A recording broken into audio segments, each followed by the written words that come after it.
예배자리에 나오신 우리 동해가족 성도 여러분 주 안에서 환영하고 축복합니다. 우리 앞뒤 좌우로 한번 인사하겠습니다. 보고 싶었습니다. 좋은 예배자가 됩시다. 이 시간 마음과 정성을 모두 하나님 앞에 예배하겠습니다. 할렐루야.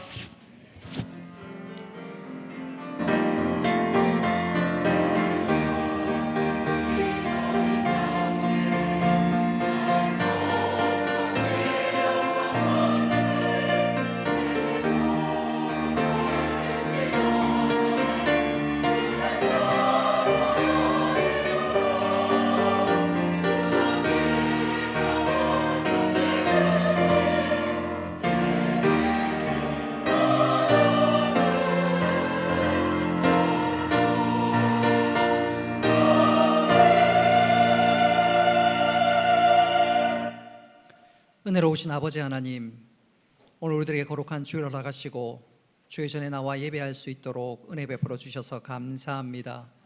우리 예배를 받아주시고 한량없는 은혜를 베풀어 주옵소서. 미참한 발걸음 속히 재촉하셔서 한 가지로 예배하는 귀한 시간 되게 하시고 온라인으로 예배드린 성도들에게도 동일한 은혜 가운데 함께하여 주옵소서. 예수님의 이름으로 기도드리옵나이다. 아멘. 나는 전능하신 아버지 하나님 천지의 창조주를 믿습니다. 나는 그의 유일하신 아들 우리 주 예수 그리스도를 믿습니다.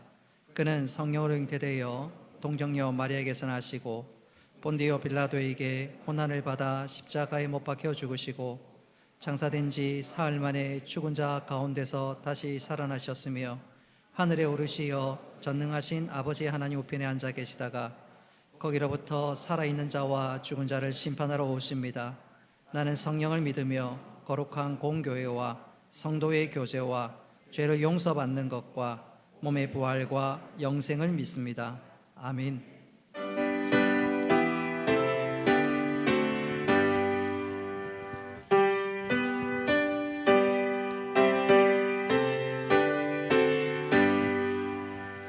전능왕 오셔서 주 이름 찬송케 하옵소서. 영광과 권능의 성부여 오셔서 우리를 다스려 주옵소서. 왕생한 성자여 오셔서 기도를 들으소서. 택하신 백성들 복 내려주시고 거룩한 마음을 주옵소서. 위로의 주 성령 오셔서 큰 증거 주옵소서. 전능한 주시여 각 사람 마음에서 떠나지 마시고 계십소서. 성삼위일체께 한없는 찬송을 드립니다. 존귀한 주님을 영광 중 배웠고 영원히 모시게 하옵소서. 아멘.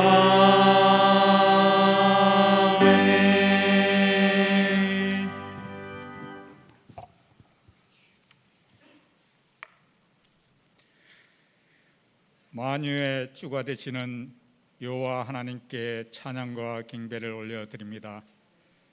죄로 인하여 온 인류가 사망의 근시 아래에서 헤매일 때에 빛 되신 우리 주님께서 이 땅에 오셔서 우리를 위한 대속의 제물이 되심으로 단번에 우리의 죄를 깨끗게 하시고 새 생명을 허락하사 하나님의 자녀가 되는 축복을 허락하신 하나님 그 크신 사랑과 은혜에 감사를 드립니다. 2021년 새해를 시작한 지 엊그제 같은데 세월은 빠르게 흘러 성탄의 계절이 다가왔습니다. 지난 날들을 뒤돌아보면 아쉬움과 못다 이룬 일들만 가득합니다. 얼마 남지 않는 한 해 세상 사람들과 같이 흥청망청 세월을 허비하지 아니하고 하나님 주신 이 귀한 시간 최선을 다하면서 성탄의 이 기쁨과 감사를 나누며 베푸는 가운데 행복한 성도, 행복한 가정, 행복한 교회가 되게 하여 주시옵소서. 오늘도 복된 주일을 허락하사 온 교회가 함께 모여 하나님께 예배드리게 하심을 감사합니다. 우리의 진실되고 성실한 마음으로 예배드릴 때에 하나님 기쁘게 받으시고 하나님의 위대하심과 자비하심과 은혜가 이 자리에 함께하여 주시옵소서. 사랑의 하나님, 교회 주일학교 가운데 은혜 베풀어 주시옵소서. 장차 이 나라 이 교회를 이끌어갈 주일학교가 점점 위축되어 가고 있습니다. 하나님 불쌍히 여기시고 온 교회가 주일학교 부흥을 위하여 기도하오니 하나님 도와주시옵소서. 어제는 유년부 전도 오징어 게임을 진행하였는데 교사들의 많은 수고와 기도로 많은 학생들이 참석하였습니다. 이 학생들이 게임만 즐기기 위해 모이는 것이 아니라 교회에 대한 호감을 가지며 나아가 하나님의 사랑을 배워 깨달아 하나님의 자녀가 되는 축복의 잔치가 되게 하여 주시옵소서. 사랑의 하나님, 이 나라를 하나님 사랑하셔서 경제적으로 풍요를 누리게 하시고 전국 방방곡곡에 교회를 세워주셔서 마음껏 하나님께 예배드릴 수 있는 복된 나라가 되게 하신 것 감사합니다. 그러나 풍요 속에 사탄의 농간으로 여러 가지 제약된 일들과 이를 추종하는 무리들이 많이 일어나고 있습니다. 하나님께서 이들의 발호를 막아주셔서 이 땅 위에 하나님의 공의와 정의가 실현되어 21세기 더욱더 하나님 나라에 크게 쓰임받는 복된 대한민국이 되게 하여 주시옵소서. 이 시간도 복음 전파를 위하여 세계 각처에서 수고하시는 선교사님들과 그 사역들 위해 하나님께서 함께 하셔서 그들의 눈물과 수고로 많은 열매를 거두게 하시고 땅끝까지 복음이 전파되는 그날이 속히 오게 하여 주시옵소서. 코로나와 여러 가지 어렵고 힘든 여건 가운데서도 하나님께서 주시는 능력과 지혜로 사역을 잘 감당케 하옵소서. 사랑의 하나님, 근본에 하나님께서 사랑하시는 우리 박영옥 목사님 하나님의 부르심으로 태국 선교를 떠나시게 되었습니다. 여러 가지로 준비해야 할 것과 염려스러운 것들이 많이 있을지라도 하나님께서 모든 것 채워주시고 해결해 주실 줄 믿습니다. 담대하게 순종하며 감당할 수 있도록 인도하여 주시옵소서. 목사님 주의 나라 확장에 크게 쓰임받는 귀한 종이 되게 하여 주시옵소서. 사모님과 어린 자녀들 선교지에 잘 적응할 수 있도록 하나님 도와주시옵소서. 사랑의 하나님, 이 시간 황진성 담임 목사님 단위에 세우셔서 말씀 전하게 하시니 감사합니다. 성령 충만하셔서 준비된 말씀을 담대히 선포케 하시고 말씀의 능력과 하나님의 은혜가 온 교회 위에 충만케 하옵소서. 성도들의 기도를 들으시고 응답하시는 하나님, 통회하는 심령 위에 용서와 위로를 주시고 각자의 기도의 제목들마다 더 좋은 것으로 주시길 원하시는 하나님의 은혜가 있게 하여 주옵소서. 우리 울산 동해교회가 서로 용서하며 사랑하며 하나됨을 만들어가는 우리 교회가 되게 하여 주시옵소서. 이 시간 찬양하는 그루리아 찬양대의 찬양을 기쁘게 받아 주시옵소서. 예배를 돕는 모든 손길 위에 축복하여 주옵소서. 감사하고 거룩하신 예수님 이름으로 기도드립니다. 아멘.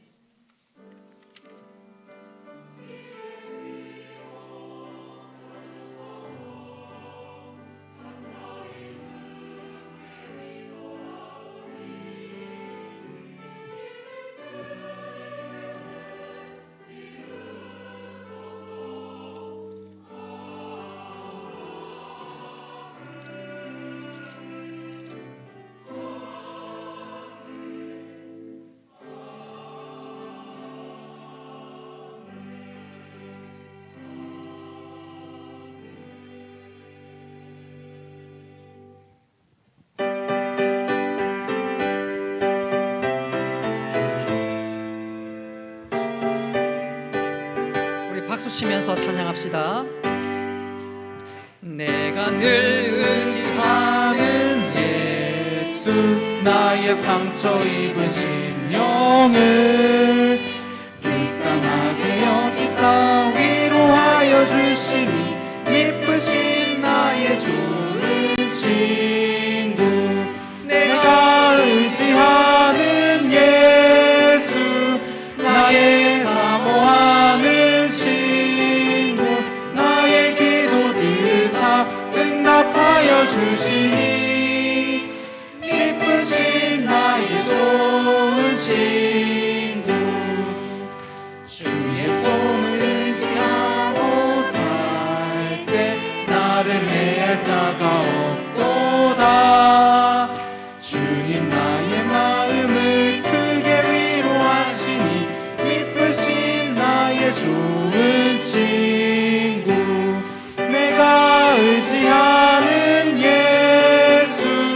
나의 사모하는 친구 나의 기도 들으사 응답하여 주시니 미쁘신 나의 좋은 친구 내가 요단강 건너가며 마음이 두려워서 떨 때도 주가 인도하시니 어찌 두려워하랴 미쁘신 나의 좋은 친구 내가 의지하는 예수 나의 사모하는 친구 나의 기도 들으사 응답하여 주시니 미쁘신 나의 좋은 친구 이후 천국에 올라가서 모든 성도들과 다 함께 우리들을 구하신 주를 찬양하리라 미쁘신 나의 좋은 친구 내가 의지하는 예수 나의 사모하는 친구 나의 기도 들으사 응답하여 주시니 미쁘신 나의 좋은 친구 감사 제목 올려드립니다. 주님의 넘치는 은혜에 감사합니다. 하나님 외손녀 중학교 입학 전형 응시하여 합격하게 하심을 감사합니다. 변함없으신 하나님의 사랑과 동행의 축복으로 늘 채워주신 하나님 감사합니다. 초등부 오징어 게임 하나님 은혜 가운데 1차 마치게 하심을 감사합니다. 1년 동안 임원으로 섬길 수 있게 해주심을 감사합니다. 하나의 은혜로 연수에 무사히 마무리하게 할 수 있게 하심을 감사합니다. 내년에도 하나님 나라를 섬길 수 있게 하심을 감사합니다. 일체의 은혜에 감사합니다. 범사에 늘 감사드리며 변함없는 주님의 사랑에 감사합니다. 주님의 은혜에 감사합니다. 범사에 감사합니다. 하나님 아버지, 이 시간 드린 감사의 제목을 주께서 기쁘게 받으시고 더 풍성한 감사로 친히 함께하여 주옵소서. 주일 헌금을 드리며 또 청지기로 11조 예물을 드릴 때 약속의 은혜와 복을 더하여 주옵소서. 주의 몸된 교회를 사랑하며 드리는 건축 헌금, 또 하나님의 사랑을 실천하는 구제 헌금, 다음 세대를 키우고자 드리는 장학 헌금, 주의 복음을 위해서 또 선교 헌금을 드립니다. 이 모든 예물이 하늘나라에 귀하게 사용되게 하시고 주의 뜻이 온전히 이루어지게 하여 주옵소서. 감사드리며 예수님의 이름으로 기도드리옵나이다. 아멘. 하나님 말씀 보겠습니다. 출애굽기 7장 14절부터 19절까지 말씀입니다. 출애굽기 7장 14절부터 19절까지 말씀 찾으셨으면 교독하겠습니다. 여호와께서 모세에게 이르시되 바로의 마음이 완강하여 백성 보내기를 거절하는도다. 아침에 너는 바로에게로 가라. 보라, 그가 물 있는 곳으로 나오리니 너는 나일 강가에 서서 그를 맞으며 그 뱀되었던 지팡이를 손에 잡고 그에게 이르기를 히브리 사람의 하나님 여호와께서 나를 왕에게 보내어 이르시되 내 백성을 보내라. 그러면 그들이 광야에서 나를 섬길 것이니라 하였으나 이제까지 내가 듣지 아니하도다. 여호와가 이같이 이르노니 내가 이로 말미암아 나를 여호와인 줄 알리라. 볼지어다 내가 내 손의 지팡이로 나의 강을 치면 그것이 피로 변하고 나의 강의 고기가 죽고 그 물에는 악취가 나리니 애굽 사람들이 그 강물 마시기를 싫어하리라 하라. 여호와께서 또 모세에게 이르시되 아론에게 명령하기를 내 지팡이를 잡고 내 팔을 애굽의 물들과 강들과 운하와 목과 모든 호수 위에 내밀라 하라. 그것들이 피가 되리니 애굽 온 땅과 나무 그릇과 돌 그릇 안에 모두 피가 있으리라. 아멘. 찬양대에서 준비된 찬양으로 하나님께 영광 올리겠습니다.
아멘.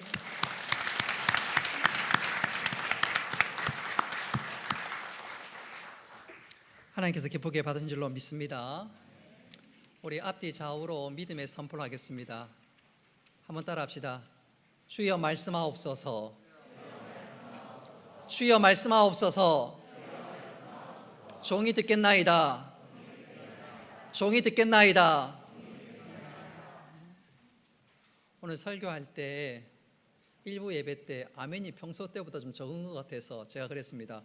응답하라 동교회 성도들이요.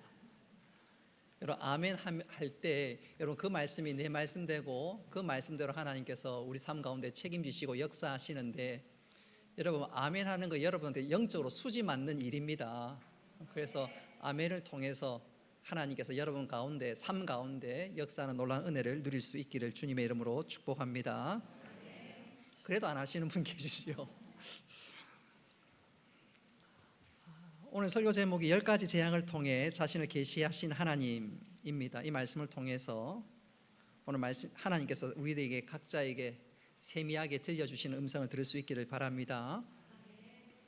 출애굽기를 쭉 읽어보면 드라마틱한 장면들이 참 많이 나옵니다.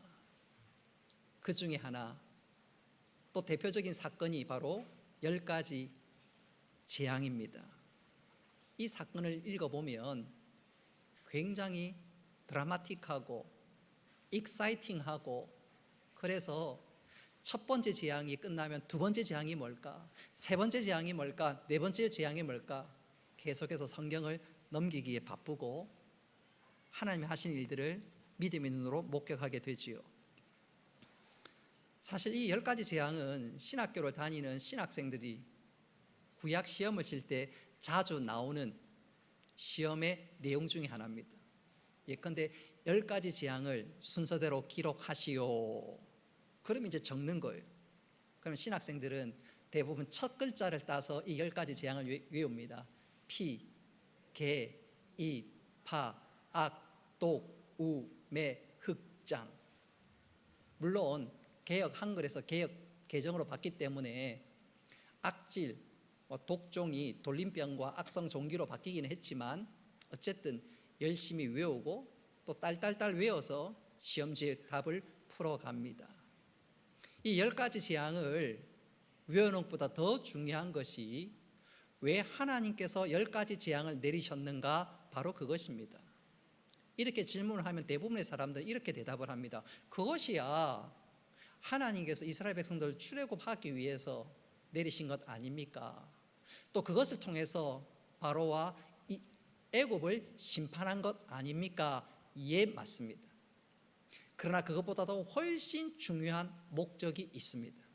그것은 바로 하나님이 어떠한 분인가, 바로 그것을 나타내시기 위해서. 다시 말씀드리면 하나님은 당신을 계시하기 위해서 10가지 재앙을 내리셨습니다. 출애굽기 9장 16절 말씀 우리 같이 한번 읽어보겠습니다. 시작. 내가 너를 세웠음은 나의 능력을 내게 보이고 내 이름이 온 천하에 전파되게 하려 하였음이니라. 아멘. 이 말씀 그대로 하나님이 당신이 어떤 분인지 친히 보이시기 위해서 10가지 재앙을 내리셨다 말씀하고 있습니다. 그런 거로 오늘 이 시간 우리는 10가지 재앙을 통해서 하나님은 과연 어떤 분인가 깨달아 알아감으로 하나님을 더 친밀히 알고 하나님과 온전히 동행하고 하나님과 더 깊은 교제의 삶들을 살아갈 수 있는 우리 모두가 되기를 주님의 이름으로 축복합니다. 자, 그렇다면 이 10가지 재앙을 통해서 하나님은 당신을 어떤 분으로 계시하셨을까요? 세 가지로 말씀드릴 수가 있는데 제일 먼저 하나님은 자기 자신을 능력의 하나님, 전능하신 하나님으로 나타내셨습니다. 우리 출애굽기 9장 16절 말씀 다시 한번 읽어보겠습니다. 시작. 내가 너를 세웠음은 나의 능력을 내게 보이고 내 이름이 온 천하에 전파되게 하려 하였음이니라. 아멘. 오늘 9장 16절 말씀에 나와 있는 그대로 10가지 재앙을 통해서 하나님은 자기 자신을 능력의 하나님, 전능의 하나님임을 나타내시고 한 걸음 더 나아가 당신이 참 신임을 애국을 비롯한 온 온 세상에 알리시기 위해서 10가지 재앙을 내리셨다고 말씀하고 있습니다.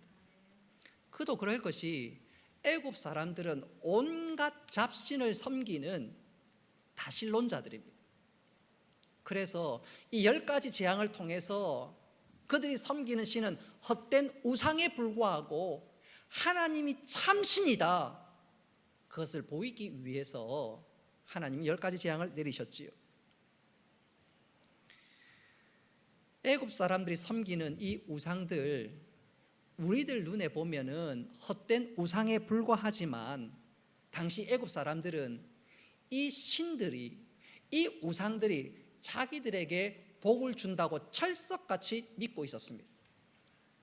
하나님께서는 10가지 재앙을 통해서 그들이 철석같이 믿고 있는 신들은 우상이다, 잘못되었다, 그들은 참신이 아니고 내가 참신임을 나타내시려고 10가지 재앙을 내리시는데, 그런 이유로 애굽에 내린 10가지 재앙은 겉으로 보기에는 바로와의 전쟁처럼 보이지만 실상은 우상과의 싸움입니다. 자, 그렇다면 이 10가지 재앙 하나님께서는 어떻게 내리셨고 또 그 헛된 우상들을 어떻게 제거하셨을까요? 자, 우리 그림을 보시면 10가지 재앙이 나오는데 제일 먼저 첫 번째 재앙, 혹시 첫 번째 재앙 그림을 좀 크게 보여주실 수 있나요? 첫 번째 재앙만 가능하시겠습니까? 첫 번째 재앙은 여러분 그림에 보시면 1번입니다. 1번. 여러분 보시기에 맨 오른쪽. 모세가 자신이 들고 있는 지팡이로 나일강을 쳤습니다. 그러자 이 나일강이 그 강물이 피로 변했습니다. 이어 강에서는 악취가 나고 그 물을 도무지 마실 수가 없었습니다. 흔히 사람이나 짐승이나 모든 식물들이 살기 위해서는 물이 절대적으로 필요하지요.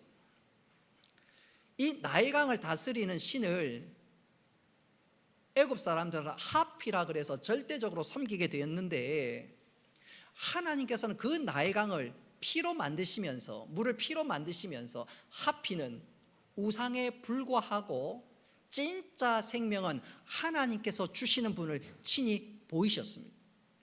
두 번째 재앙은 뭐지요? 개구리 재앙입니다. 애굽 사람들은 개구리 형상을 한 헤케드, 이 신을 섬겼습니다. 개구리는 번식력이 굉장히 좋으니까 이 신을 섬기면 우리가 다산의 복을 받지 않겠는가, 그래서 그들은 개구리를 지극정성으로 섬겼습니다. 하나님은 온 땅에 이 개구리를 편만하게 만드셨습니다. 여기서도 개굴, 저기서도 개굴. 애굽 온 전역에 개구리들이 득실득실하고, 또 이 개구리 때문에 냄새가 나고, 또 개구리가 흘리는 이 진액 때문에 불결해서 도무지 살 수가 없습니다.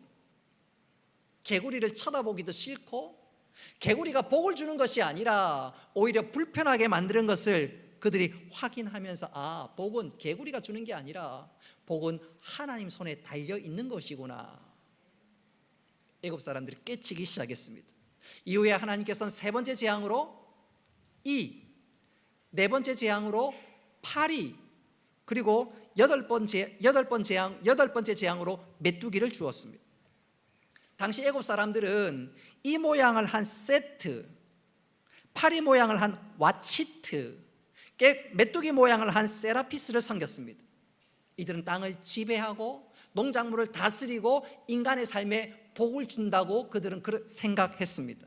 그런데 보십시오. 이와 파리와 메뚜기가 득실득실하니까 어떻게 되겠습니까? 이하고 파리가 사는 게 아닙니다. 조금 나아지려고 하니까 메뚜기가 모든 것을 다 먹어 해치워 버리니까 인간의 삶에 복을 주고 땅을 지배하고 또 모든 농작물에 복을 준 이는 이들이 아니라 바로 하나님인 것을 애굽인들이 다시 한번 절감하게 됩니다. 다섯 번째 재앙은 돌림병입니다. 돌림병.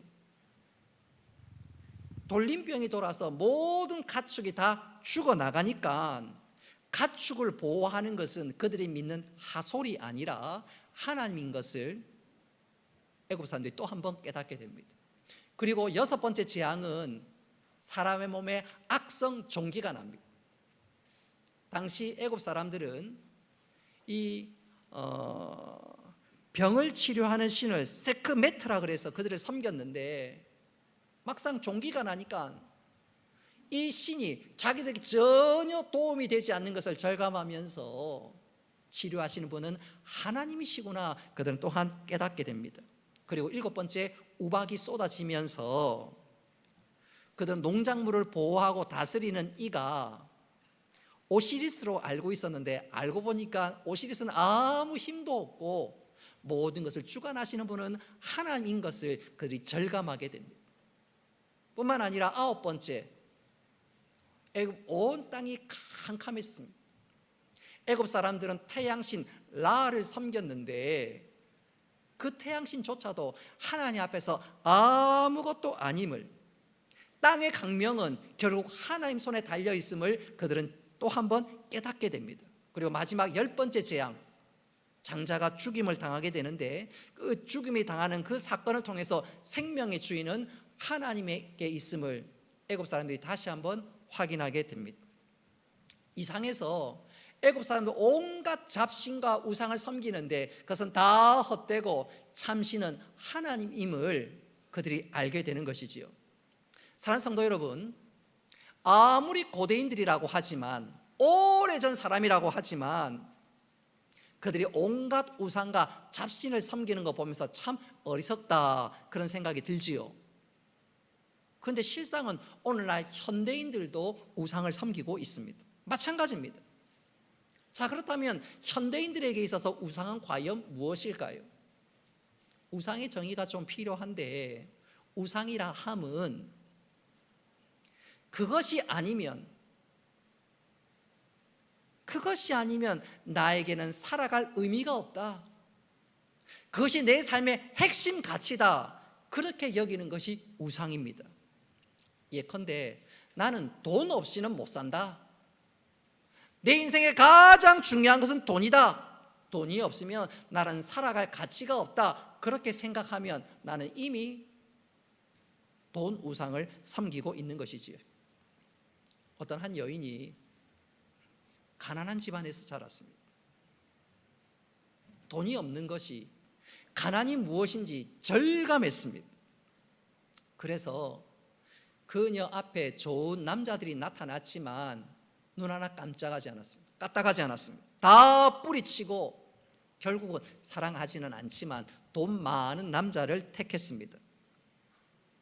그런데 그 결혼에 과연 행복할까요? 시간이 흐르면서 맞지 않는 것이 얼마나 많은지 몰라요. 물론 신혼 때는 돈이 있으니까 살아가는 것이 행복한 것 같고 편리한 것 같았지만 시간이 흘러갈수록 남편과 삐그덕 거리기 시작했습니다. 나중에는 갈등하고 미워하다가 결국 서로 이혼했고 한 걸음 더 나아가 인생의 비극적인 종말을 맞고 말았습니다. 현대인에게는 돈 말고도 여러 우상이 있습니다. 성공의 우상도 있고요, 명예의 우상도 있고요, 최근에는 외모의 우상도 있습니다. 그게 우스갯소리로 그러지요. 어떤 나이 드신 중년의 여인이 자꾸 얼굴이 처지니까 얼굴을 자꾸 위로 끄집어 당깁니다. 땡기다가 보니까 목에 뭐 점이 있는 거예요. 뭔가 싶어서 봤더니 배꼽이랍니다. 우스갯소리지만 오늘 우리가 얼마나 외모에 관심이 많은지 오집는 에피소드라고 할 수 있습니다. 또 자식이 우상이 된 사람도 있습니다. 자식에게 벌벌 떱니다. 근데 분명하고 확실한 것은 내가 우상의 모든 것 빼앗기면 그 우상으로 인해서 내 인생을 망치게 됩니다. 예컨대 어떤 연예인에게는 인기가 우상입니다. 지금 내가 최고의 전성기를 구가하고 최고의 인기를 누리고 있지만 이것도 결국 얼마 가지 않을 것이다. 그런 생각이 들으니까 얼마나 불안한지요. 또 밤에 잠을 제대로 못 잡니다. 그러다 결국 우울증에 걸렸습니다. 그런 상황 속에서 그를 향한 악성 댓글이 적히니까 가만히 있을 수 없어서 몇 마디 했는데 그것이 기름에 불을 끼얹고 망격이 되었고, 또 그것을 고민하다가 결국 그 남자가 자살로 생을 마감했다고 합니다. 여러분, 우상에 목숨 걸면, 우상의 모든 것 내 마음이 빼앗기면 그 마지막은 정말로 끔찍합니다. 그런 측면에서 우리 자신 한번 좀 돌아봤으면 좋겠어요. 나에게는 우상이 없는가? 정말 이거 아니면 살아갈 의미가 없다, 그런 우상은 없는가 한번 좀 돌아볼 수 있어야 합니다. 분명한 것은 우리는 그 굴레를 벗어나야 하겠습니다. 오늘 애굽 사람들 우상 섬기는데 이것은 먼 이야기, 옛날 이야기로 생각하지 마십시오. 나 역시 우상을 섬길 수 있다는 사실을 인정해야 합니다. 그런 측면에서 하나님께서 우리에게 분명히 말씀합니다. 이 10가지 재앙을 통해서 분명히 말씀합니다. 네 속에 있는 우상을 몰아내라. 네 속에 있는 우상을 몰아내라. 그리고 우상 때문에 네 인생을 망치지 말라. 그리고 한 걸음 더 나아가 이렇게 말씀하는 거죠. 우상을 향한 열정을 바꾸어서 하나님을 향한 열정으로 바꾸어 달려가라. 그럴 때 진정한 자유와 진정한 행복과 진정한 기쁨과 보람을 누리게 될 것이다. 이 시간 우상에 우리 마음 빼앗기는 것이 아니라 우리 시선을 주께 향하고 약속의 말씀을 붙잡고 달려나가는 우리 모두가 되기를 주님의 이름으로 축복합니다. 두 번째로 10가지 재앙을 통해서 하나님은 자기 자신을 한번 따라 합시다. 긍휼이 많으신 하나님으로 계시하셨습니다. 우리는 10가지 재앙을 통해서 이런 생각 혹은 이런 질문을 던질 수 있습니다. 하나님께서 처음부터 좀 초장에 좀 센 걸로 강력한 것으로 바로를 책망하면, 심판하면, 재앙을 쏟으면 바로가 항복하고 이스라엘 백성들을 바로 보내주지 않겠는가? 그렇게 생각할 수가 있습니다. 근데 하나님께서는 그러지 않으셨지요. 처음부터 센 게 아니라 처음부터 약한 것으로, 그러다가 점점점 강도를 높여서 마지막에는 장자의 죽음으로 재앙을 마무리하게 됩니다. 왜 그렇게 하셨을까? 왜 그렇게 하셨을까? 그것은 바로 한번 따라 합시다. 하나님의 긍휼 때문입니다. 바로가 깨닫고 회개하고 돌이키도록 하나님께 서서히 마치 군부를 떼듯이 재앙을 허락했지만, 하나님 긍휼 때문에 그랬지만 이 바로는 깨닫지 않았습니다. 회개하지 않았습니다. 오히려 재앙이 닥칠 때마다 얄팍한 깨를 부렸습니다. 먼저 출애굽기 8장 25절 말씀입니다. 우리 같이 한번 읽어봅니다. 시작. 바로가 모세와 아론을 불러 이르되 너희는 가서 이 땅에서 너희 하나님께 제사를 드리라. 아멘. 광야까지 갈 게 뭐가 있냐? 광야까지 갈 게 뭐가 있냐? 약속의 땅 가나안으로 갈 게 뭐가 있냐? 이 땅에서 예배를 드리라고 유혹합니다. 예배만 드리면 됐지. 오늘날도 마찬가지입니다. 조금 있으면 코로나19가 잠잠해지겠지요. 언젠가 잠잠해지겠지요. 그럼 마귀는 우리의 귀에 대고 속삭입니다. 교회 가지 말고 집에서 편안하게 예배 드려. 굳이 교회 갈 게 뭐가 있어? 이곳에서 예배 드려.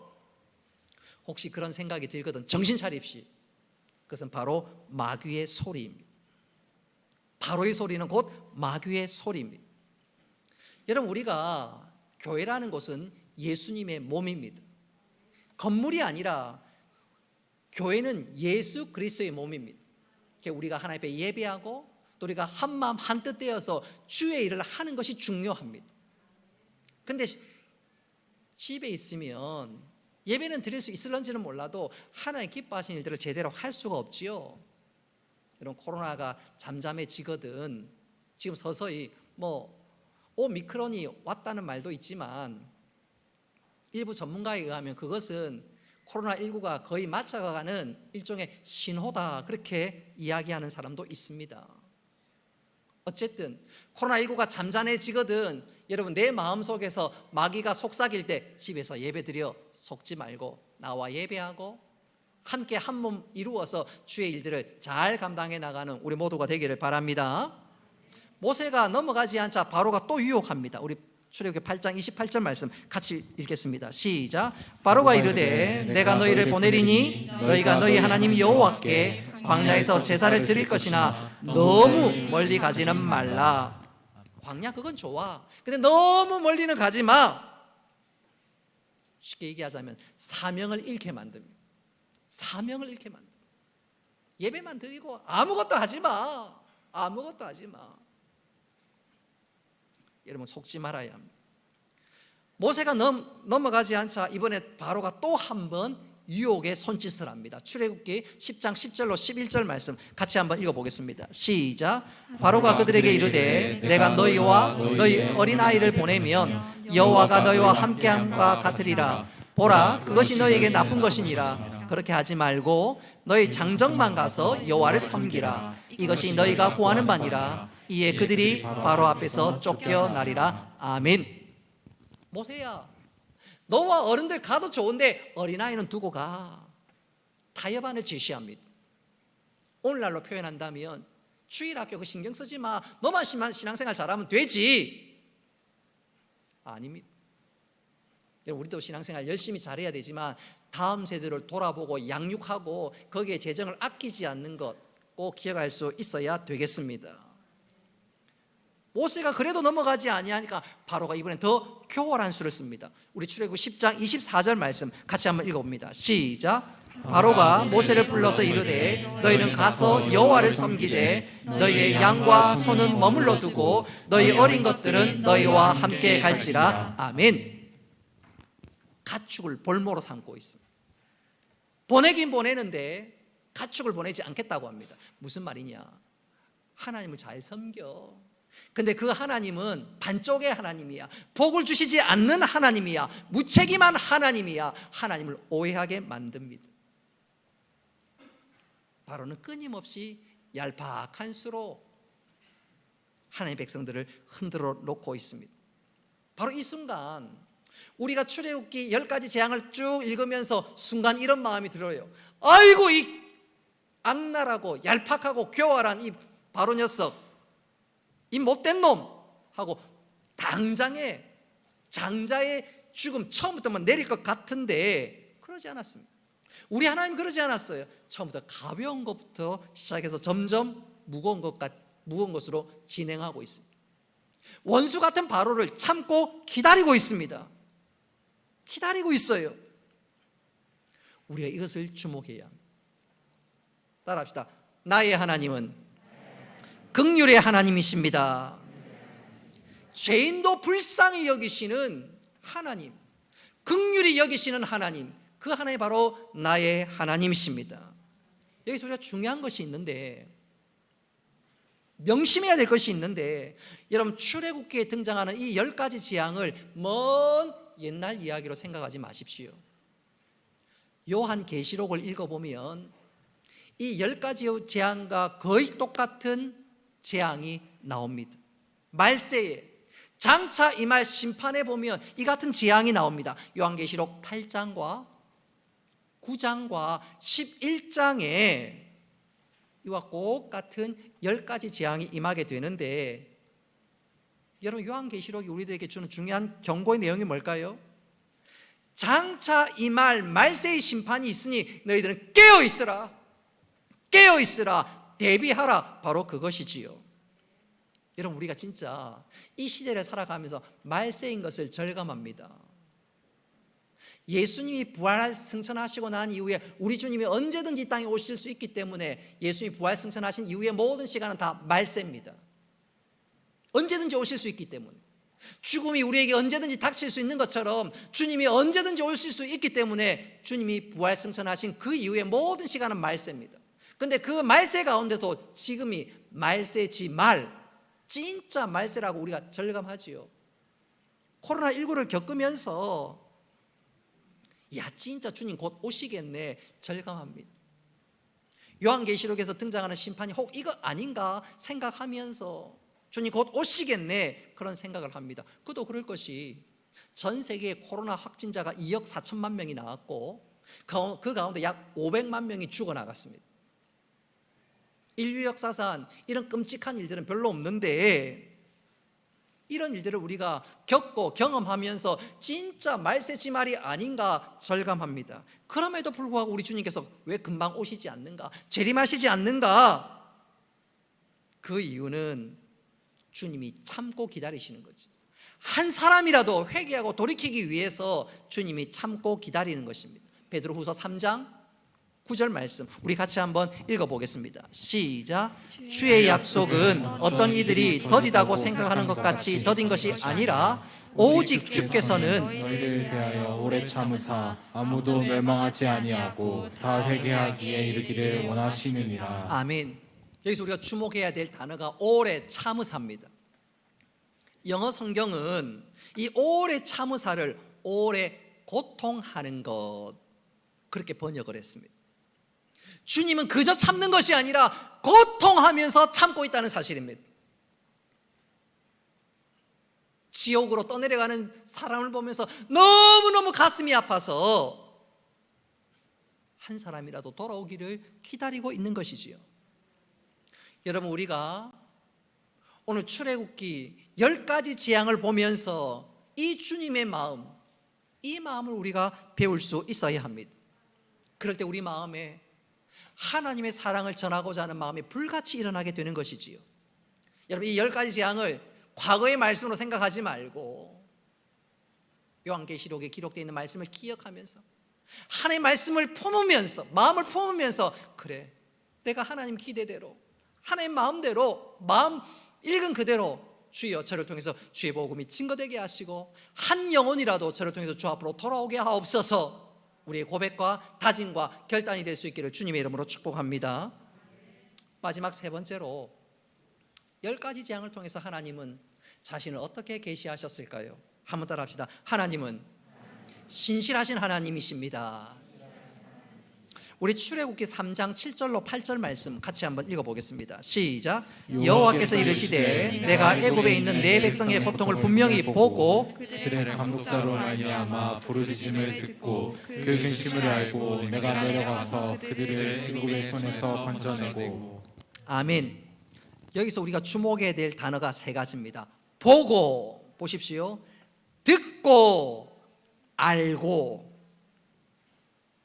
이스라엘 백성들이 애굽에서 노예로 고역, 엄청난 일들을 해야만 했을 때 그들은 하나님 앞에 원망했을 때, 하나님 왜 우리를 건져주시지 않습니까? 하나님 우리를 잊으셨습니까? 원망했습니다. 불평했습니다. 이때 하나님의 대답이 뭐지요? 내가 너희들의 고통을 보았다. 너희의 들은 부르짖음을 들었다. 우리가 내가 너희 형편을 알고 있다. 그리고 때가 되니까 하나님이 건져주셨습니다. 할렐루야. 애굽의 10가지 재앙을 퍼부어서라도 건져주셨습니다. 왜냐하면 우리 하나님은 신실하신 하나님이기 때문에 그렇습니다. 내가 기억하고 약속한 것을 잊지 않고 계속해서 너희를 주목하고 있다, 보고 있다. 교회에서 추수감사절이나 성찬절 때 주일학교 무슨 발표회를 합니다. 유치부나 초등부에서 발표를 합니다. 그럼 엄마들이 사진을 찍고 혹은 동영상으로 찍지요. 그때 누구를 찍나요? 누구를 찍나요? 자기 아이들. 주위에서 더 잘하는 애들 관심도 없어. 관심도 없어. 오직 자기 아이들. 우리 하나님은 그러신 분입니다. 우리를 사랑하시고 약속하셨기에 우리를 보고 듣고 알고 계시는 줄 믿으시기를 바랍니다. 우리가 그거 바라보면서, 그거 확신하면서 주를 바라보며 어떤 상황 가운데도 인내의 경주를 잘 감당해야 될 줄로 믿으시기 바랍니다. 저는 이것을 이렇게 한번 강조해보고 싶어요. 해리포터 시리즈로 유명한 작가가 된 조엘 롤링, 여러분 잘 아시죠? 이분이 얼마나 최고로 엄청난 거부가 되었는지 영국 여왕보다도 부자가 되었다고 합니다. 그녀가 처음 원고를 가지고 출판사에 갈 때 출판사들마다 이 책을 좀 출간해 주시오, 다 거절했습니다. 여기도 안 된다, 저기도 안 된다. 무려 12번이나 거절을 당했습니다. 그도 그럴 것이 유모차에 아이를 넣어놓고 태우고 무명의 여인의 작가가 책을 출간해 주시오, 초라한 꼴로 가는데 누가 아이고 감사합니다, 내가 책을 출간해 주겠소, 그런 사람 어디 계세요? 다 거절했습니다. 그 정도가 되면 우리 같으면 포기할 만도 하지요. 우리 한국 사람들이 좋아하는 숫자 가운데 3도 있고 7도 있고 9도 있고 10도 있고 그리고 12도 있지요. 12번 정도 되면 대한민국 사람 같으면 이거 안 되는가 보다, 안 되는가 보다 포기할 만도 한데, 그녀는 13번째 또 출판사의 문을 두들겼습니다. 그리고 그 13번째 출판사가 오케이, 그리고 책을 출간했는데 책이 대박을 터뜨렸습니다. 영국 여왕보다 더 부자가 될 만큼 책이 팔리고 또 팔렸습니다. 중요한 것은 12번째를 넘어서 13번째로 가는 그 시점, 그 12번째를 한번 따라합시다. 임계점. 12번째 그 어려운 순간을 넘어서 소위 대박이 터지는 그 순간을 임계점이라고 합니다. 한 번 더 나아가는 마지막 종착역 같은 그 지점이 바로 임계점입니다. 근데 그 임계점을 넘어갈 때 대박이 터졌지요. 영적으로도 마찬가지입니다. 여러분, 기도에도 임계점이 있는 줄 믿으시기 바랍니다. 포기하고 싶은 그때 한 번 더 두들기는 거예요. 더 하나님께 나아가는 거예요. 그럴 때 하나님께서 우리 가운데 놀랍게 역사하는 줄 믿으시기 바랍니다. 대표적인 사람이 창세기에 등장하는 요셉입니다. 하나님 요셉이 청소년 시절에 꿈을 줬습니다. 해와 달과 11별이 그에게 절을 하는데 요셉이 그거 보면서 기도했습니다. 하나님, 저 꿈대로 되게 해주세요. 기도는 그렇게 했는데 삶의 결과는 형들이 그를 시기하고 미워해서 그가 결국 형이 그에게 절하기는커녕 웅덩이에 빠지고 말았습니다. 그게 현실이었습니다. 웅덩이 속에서 그는 다시 한번 기도합니다. 하나님, 제발 저를 여기서 건져주세요, 살려주세요. 근데 현실적인 그 결과는 그가 애굽의 노예로, 종으로 팔리고 말았습니다.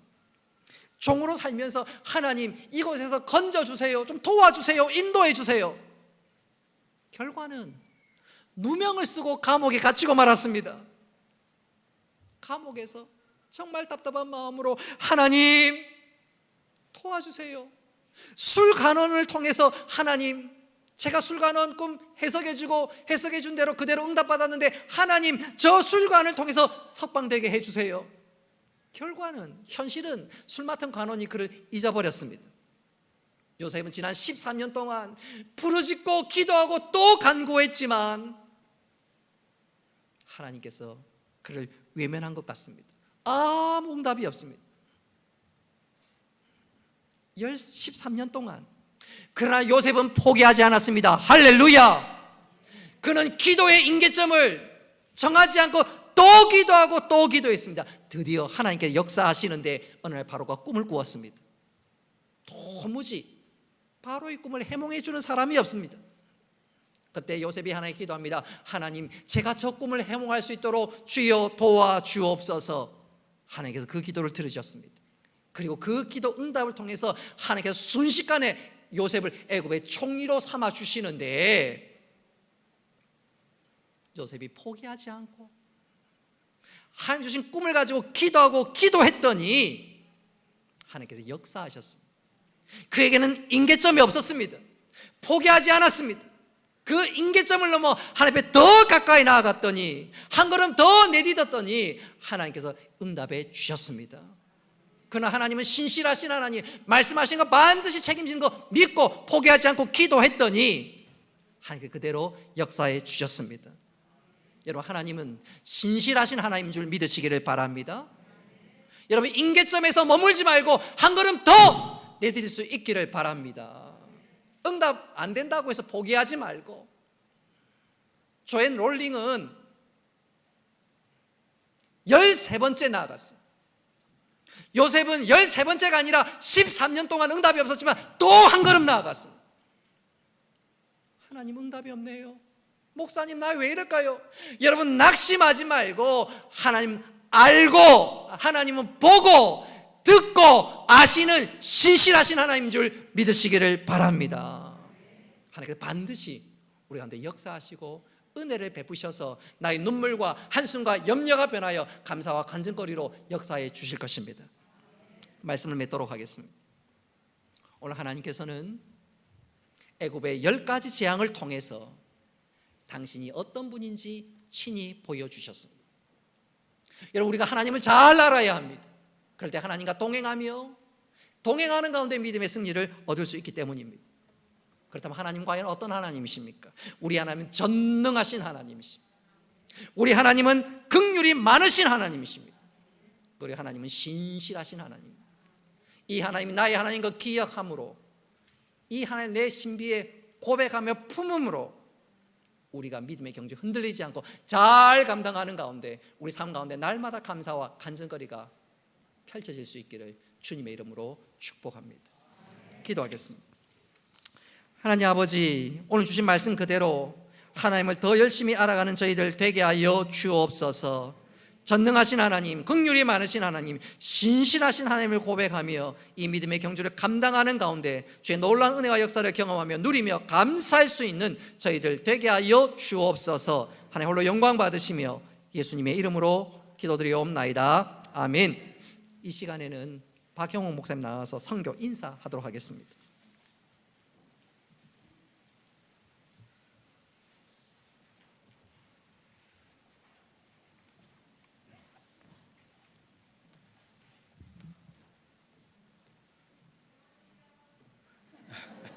함께 예배드려 주셔서 너무 감사하고, 동해교회에서 받았던 사랑이 너무 크다라는 것을 나가보니 알겠더라고요. 일단 오늘 먼저 목사님께서 부족한 저를 많이 인내해 주셨다는 생각을 나가보니 알겠고, 우리 장로님들, 우리 권사님들, 집사님들, 우리 성도님들이 부족한 저를 얼마나 많이 사랑해 주셨고 아껴 주셨는가, 너무 감사하다는 말을 꼭 하고 싶었습니다. 너무 감사합니다. 또 부족한 저를 이곳에 또 불러주셔가지고 또 선교 아직 하고 있지는 않은데 사역 보고 할 수 있어서 너무 감사하고, 사역 보고는 할 것이 없고 그곳에서 부름이 있어가지고, 아시다시피 선교사님이 작년 9월 22일 그 감전사로 소천했습니다. 소천하고 한 2달 뒤에 사모님이 제게 연락이 왔습니다. 좀 이곳에 와줄 수 있느냐. 제 개인적으로는 하나님께서 주시는 마음이 있었는데 아내가 이 부분에 동의가 안 돼가지고 작년에 못 가고, 계속해서 아내가 동의 안 해주기를 바라는 마음도 있었습니다. 제 마음에 그런 마음이 있다는 걸 최근에 알았어요. 그래서 아내가 동의 안 해주니까 나름 안 갈 수 있었구나 생각이 들었는데, 여하튼 아내도 동의를 해줘가지고 10월 22일이 제 생일인데 그날 가는 걸로 결정을 하고 지금까지 지금 준비하고 있습니다. 짐을 일단 다 버리고 가기 때문에 다 버리고 가고 몸만 이렇게 갑니다. 가고, 제가 KPM 고신 선교 훈련을 받지 않았고 SFC 간사 훈련도 받지 않아서 저를 따로 파송해 주는 단체는 없고, 제가 지금 있는 교회도 2년 전에 한 가정을 주파송 선교사로 보내어서 지금 가는 상황은 쉽지는 않은데 그래도 감사함으로 믿음으로 우리 오늘 말씀대로 부족한 저를 하나님께서 듣고 보고 알고 계시기에 믿음으로 한 발짝 뗍니다. 그래서 가서 잘 적응하고, 그곳에 있는 한인들이 조금 있고 특별히 태국 청년들이 한 10명 정도가 있습니다. 그 청년들을 잘 세우고 그 가스펠 교회가 잘 건강하게 세워질 수 있도록 기도해 주시고, 때가 되면 또 돌아와서 한국에서 목회할 수 있도록 또 그런 생각도 지금을 하게 됩니다. 여하튼 기도 많이 해주시고 그 교회가 잘 세워질 수 있도록 관심 많이 가져주셨으면 좋겠습니다. 감사합니다.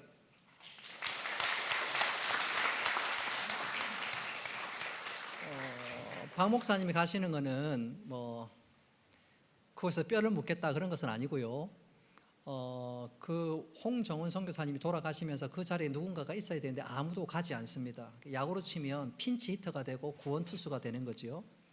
뭐 짧게는 뭐 5년이 될 수도 있고 뭐 10년이 될 수도 있고 뭐 그 정도 사역하지 않겠나 생각해 봅니다. 또 잘 아시는 대로 사모님 학교 선생님이기도 하고 지금 아무도 순종하지 않는 이 자리에 본인이 순종해서 갑니다. 특별히 고신 교단의 선교사님들은 KPM 등록해야 가는데 또 선교사로 보낼 때는 교회에서 보통 이렇게 후원이 확인이 되지 않으면 아무리 가고 싶어도 보내지 않습니다. 그래서 우리 박영호 목사님은 교단적으로 봐도 선교사도 아니고 SFC 봐도 선교사도 아니고 그렇지만 하나님의 부르심에 순종합니다. 여러 가지 불리한 조건이 많은데 사역을 하게 되는데 여러분 기도해 주시고 또 격려해 주시고 또 우리의 사랑과 위로가 큰 힘이 될 수 있었으면 좋겠습니다. 이 시간 우리 찬송하시면서 선교 헌금 격려하면서 드리도록 하겠습니다.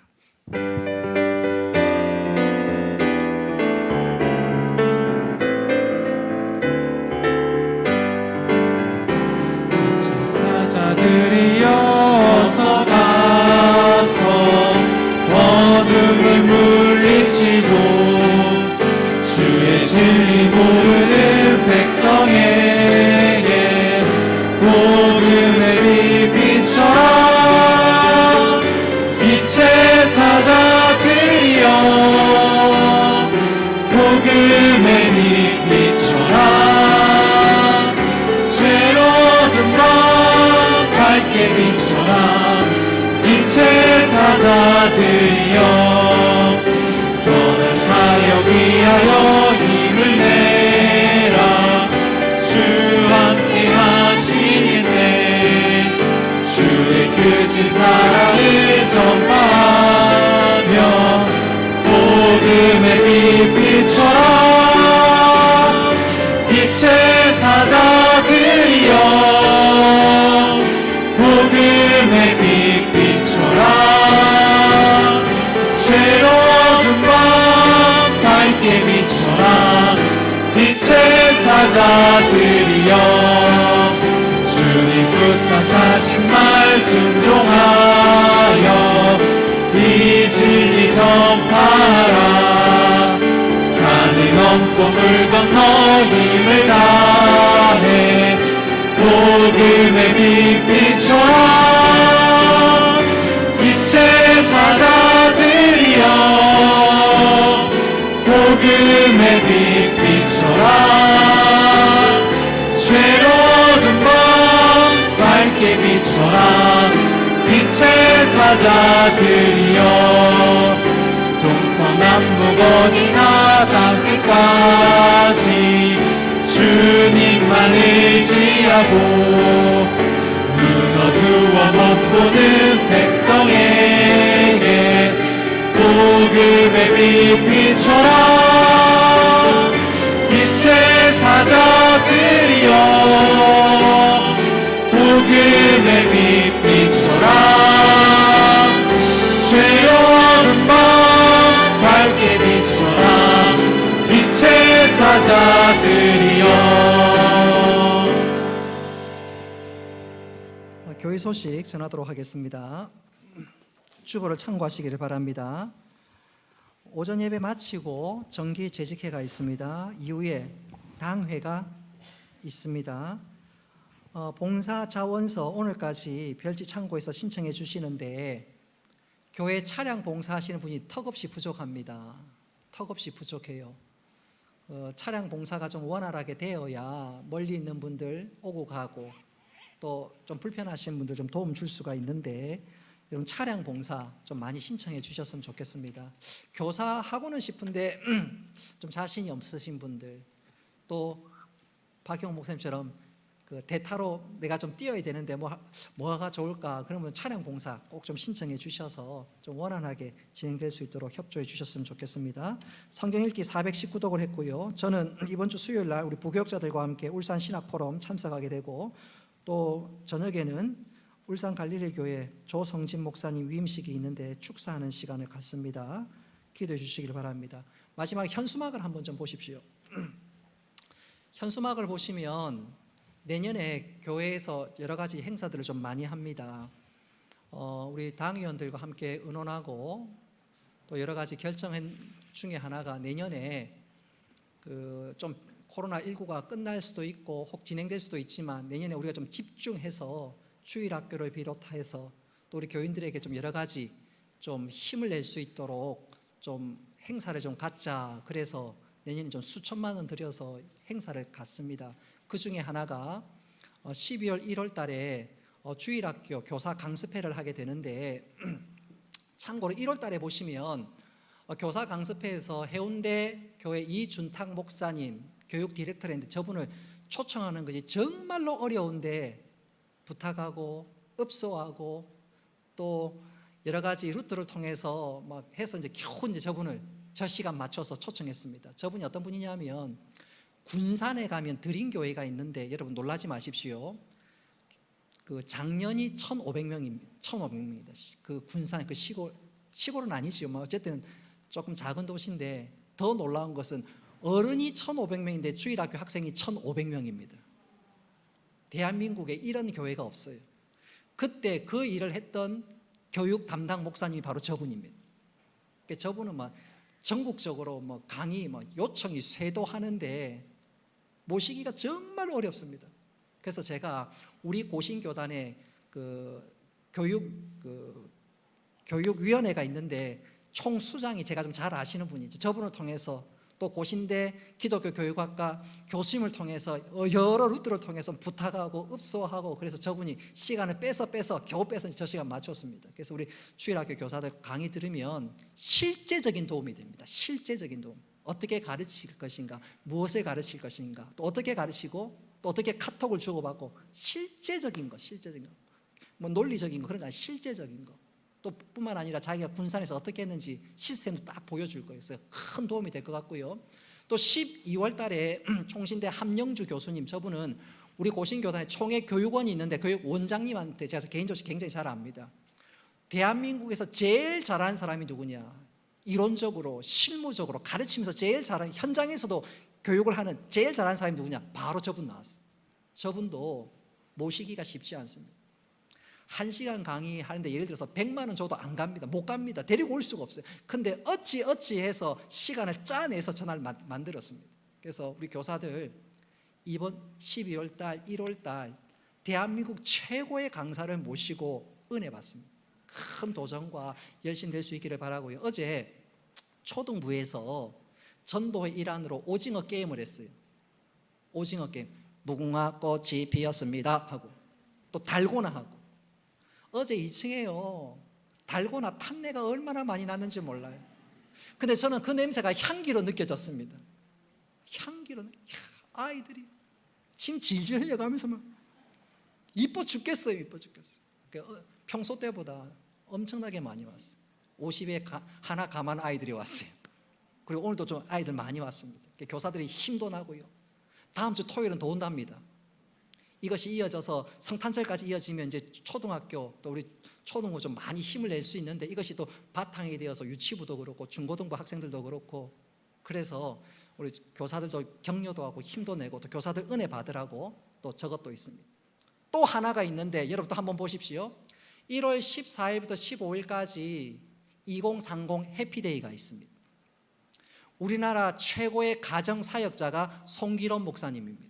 우리 한 10년 전에 이희범 목사님도 불렀는데 그분도 훌륭하신 분이고요. 송기론 목사님은 KBS를 비롯해서 다수의 TV도 나왔던 분입니다. 이분도 뭐 시간을 뺄 수가 없어요. 그렇지만 이 송기론 목사님한테 제가 읍소했습니다. 같은 교단 목사님 아닙니까? 또 저를 지도해주던 목사님이랑 또 친한 친구거든요. 이름 팔고 부탁하고 그래서 이분이요 1월달, 2월달, 3월달 연장으로 3번 시간 내주시겠답니다. 그래서 어떻게 하냐면 2030 해피데이는 금요일날 저녁에 집회하고 토요일날 집회합니다. 그리고 토요일날 2030이 집에 갈 때 4050이 브런치 도시락을 만들어줍니다. 1월달에. 그리고 2월달에는 4050 해피데이 집회를 하면 2030이 브런치 도시락을 만들어줍니다.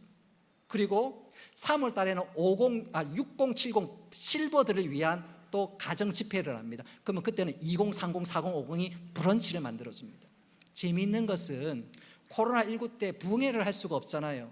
그런데 서울에서 이런 식으로 2030 혹은 3040 아주 범위를 좁혀서 집회를 하니까 거기에 필요한 말씀이 전해되고 또 이렇게 브런치 공급도 받고 이렇게 감동도 받고 위로하고 축복하니까 교회 분위기가 너무너무 사랑스러운 분위기가 되고 또 그 일로 해서 교회가 부흥됐답니다. 그래서 우리가 2030, 그래서 2030은 예컨대 결혼 행복 학교 같은 것도 하고 어떻게 하면 가정을 아름답게 이루고 그런 걸 하고요. 40, 50 세대는 중년의 때 내가 어떻게 신앙을 생활해야 되고 내 삶의 실제적인 문제가 뭐 그거 터치하고 6070은 마지막 천국을 바라보면서 어떻게 신앙생활하고 인생의 아름다움을 어떻게 마무리할 것인가 실제적인 말씀을 전합니다. 그래서 정말로 가슴에 감동이 오고 눈물이 쏟아지고 감격이 있는 그런 집회입니다. 그래서 2030 해피데이 할 때는 우리 2030 다 오고 또 주위에 전도하고 싶은 사람들 좀 초청하고 그래서 은혜 받고 다음날 또 선물 받고 그래서 1월달, 2월달, 3월달 영거포 행복의 잔치가 된다면 4월달 부활절 때 엄청난 은혜가 있겠지요. 또 우리 교회 설립주일날 또 특별한 행사를 합니다. 그때 초청할 사람이 누굴런지는 제가 당의원들에게는 가르쳐 드렸는데 여러분들에게는 안 가르쳐 주지. 그때 되면 또 알게 될 것입니다. 그래서 올 한 해는 대한민국에서 제일 좋은 분들 모시고 그래서 좀 비용이 들더라도 또 우리 주일학교 교사들은 또 드림교회 군산인들에도 탐방도 하고 어떻게 될는지는 모르겠어요. 뭐 코로나 때문에 어떻게 될는지는 모르고 또 상황이 어떻게 될는지 모르고 어쨌든 올 한 해, 이거 내년 한 해 정말로 우리가 이래서는 안 된다. 더 열심을 해서 몸부림치려고 합니다. 그래서 우리 교사들을 비롯해서 우리 중직자들, 우리 모든 성도들이 좀 한마음 한뜻 되어서 은혜 받는 일에 사모하는 일에 열심을 낼 수 있었으면 좋겠습니다. 한번 따라합시다. 주여, 기대가 됩니다.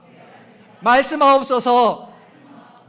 은혜 잔치가 펼쳐집니다. 우리 기대하면서 또 기도하고 준비할 수 있기를 바랍니다. 우리 다 같이 일어나셔서 송영하겠습니다.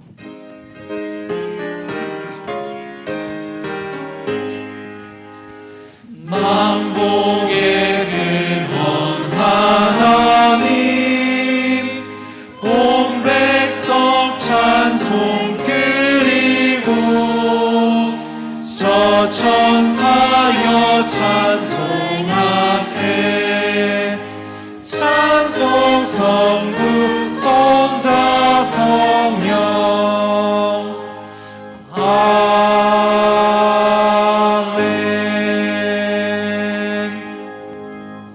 이제는 주 예수 그리스도의 은혜와 하나님 아버지의 크신 사랑과 성령님의 교통하심과 위로하심과 복 내려주심이 사랑하는 주의 백성들과 군대 나가 있는 청년들과 학업과 직장을 따라 흩어져 있는 모든 주의 백성들 머리 위에 영원토록 함께 있을지어다. 아멘.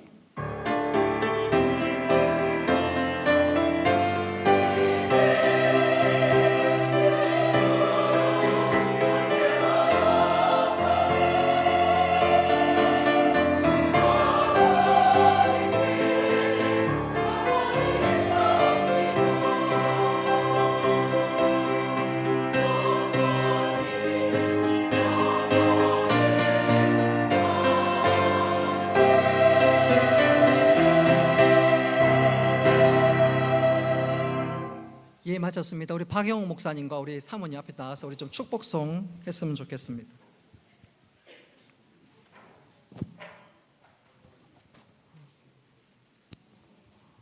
목사님, 다민이가 지금 몇 학년이에요?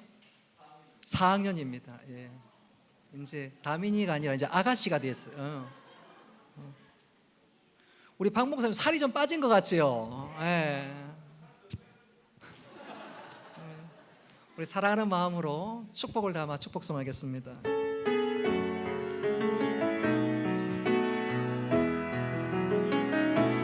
너는 시냇가에 심은 나무라 하나님의 사랑 안에 믿음 뿌리 내리고 주의 뜻대로 주의